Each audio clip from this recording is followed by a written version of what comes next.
दोस्तों, एक शख्स हज़रत मूसा अलैहिस्सलाम के पास आया और अर्ज़ की कि ऐ अल्लाह के नबी, मुझे जानवरों की बोलियां समझना सिखा दें। हज़रत मूसा अलैहिस्सलाम ने फरमाया कि ऐ नादान, तुझे क्या पता कि जो तेरे हक़ में बेहतर है या जो तेरे हक़ में बेहतर नहीं, लेकिन यकीन रख जो रब ने तेरे हक़ में लिख दिया है वो सबसे बेहतर है।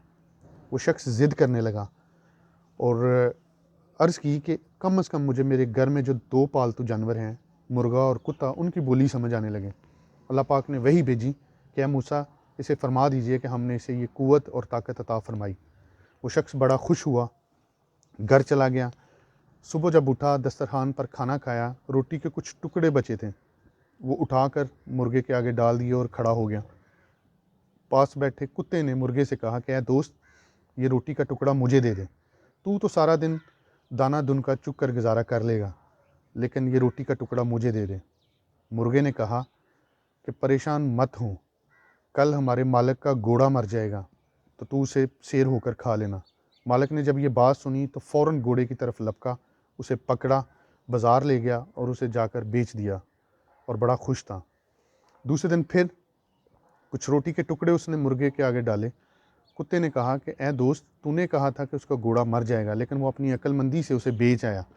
आज ये रोटी का टुकड़ा मुझे दे दे। तो मुर्ग ने कहा कि परेशान मत हो, कल हमारे मालिक का खच्चर मर जाएगा और तुम उसे शेर होकर पेट भर कर खा लेना। मालिक ने जब ये बात सुनी तो फ़ौरन खच्चर को पकड़ा, बाज़ार ले गया और बेच कर आ गया और अब बड़ा खुश था कि मैं नुकसान होने से बच गया हूँ और जानवरों की बोलियाँ उसे बड़ा फ़ायदा दे रही हैं। वक्त गुज़रा, कुछ अरसे बाद वो खड़ा था तो मुर्ग ने कहा कि कुत्ते से कहा है दोस्त, अब परेशान मत हो, कल हमारा मालिक मर जाएगा और उसकी फौतगी पर, उसकी तज़ियत पर जो मेहमान आएंगे उनके लिए घर में गाय ज़िबा की जाएगी, तो तुम उसका गोश्त खा लेना। अब मालिक जब पास खड़ा था, उसने ये बात सुनी तो उसके हाथ पांव सूज गए और वो फ़ौरन हज़रत मूसा अलैहिस्सलाम की बारगाह में हाज़िर हुआ, गिड़गिड़ाने लगा, कुछ करने की दरख्वास्त की। तो हज़रत मूसा अलैहिस्सलाम ने फरमाया कि ऐ नादान, मैंने तुझे पहले कहा था कि तू पछताएगा।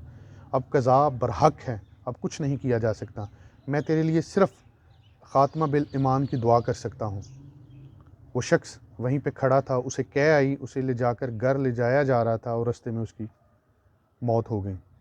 दोस्तों, ये हमारे घर में जो पालतू जानवर हैं, उन पे जो मसाइब आते हैं, मुश्किलात आती हैं, वो हमारी जान का सदका है। हम छोटे से नुकसान से चीखते हैं, चिल्लाते हैं, लेकिन रब ने ये छोटे छोटे नुकसान हमारी जानो माल का सदका समझकर इन पे परेशानी और तकलीफ़ आती हैं।